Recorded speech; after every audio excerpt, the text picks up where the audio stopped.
Hi, this is Josh Marshall from TPMtv. It's Thursday, June 26, 2008. Democrats are making an argument in this election that there's not really a dime's bit of difference between John McCain and George Bush, and that if John McCain wins, it'll really be a third Bush term. Now, given that President Bush's approval rating is consistently under 30% now, John McCain is, not surprisingly, trying to distance himself from the president as much as he can to try to appeal to swing voters and even Democrats. And he may end up succeeding if he keeps getting help from CNN like he did last night. Now, I think there's little question that in this election, one of John McCain's biggest liabilities is that he's on the same side of the debate about Iraq as President Bush.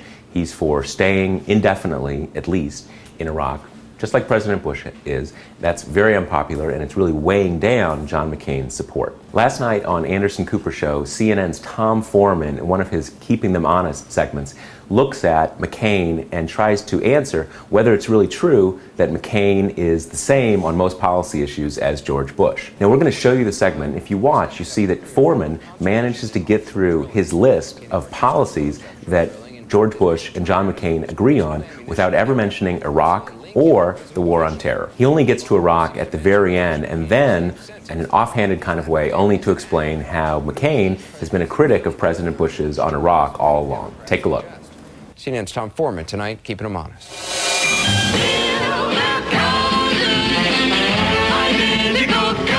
Democrats are trying to make the case. They laugh alike, they walk alike, at times they even talk alike.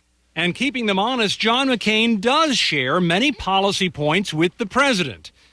Arguing for expanding offshore oil production, for example, the president said it was environmentally safe, and the senator echoed. It's safe enough these days that not even Hurricanes Katrina and Rita could cause significant spillage from the battered rigs off the coasts of New Orleans and Houston.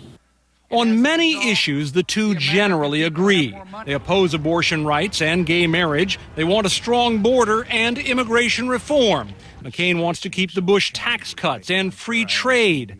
Both men put faith in market forces rather than government for helping people with health care and retirement. But there are also real differences. Senator McCain is the old school Republican. Cut spending first, look at foreign policy in an aggressive, tough fashion. Don't be afraid to engage if you think the mission is right, and deal with taxation in the overall cycle of the economy. That is a subtle distinction, but the results are stark. We're not in a recession. We're in a slowdown. I believe we are in a recession. I think the numbers indicate that. McCain speaks with contempt about excessive government spending in the Bush years, railing against pork projects. He talks about global warming and energy independence with much more urgency than the president does. McCain has sharply criticized interrogation techniques used on international prisoners. And while he has always supported the war in Iraq, he has also been a chief critic of how the White House has waged that war. Listen to him in 2004, long before the troop surge began. I was there in last August. I have said since then that we needed more troops. We needed very badly. For McCain, it is a delicate balance. He must look like a president if he wants to win, but not too much like that one. Tom Foreman, CNN, Washington.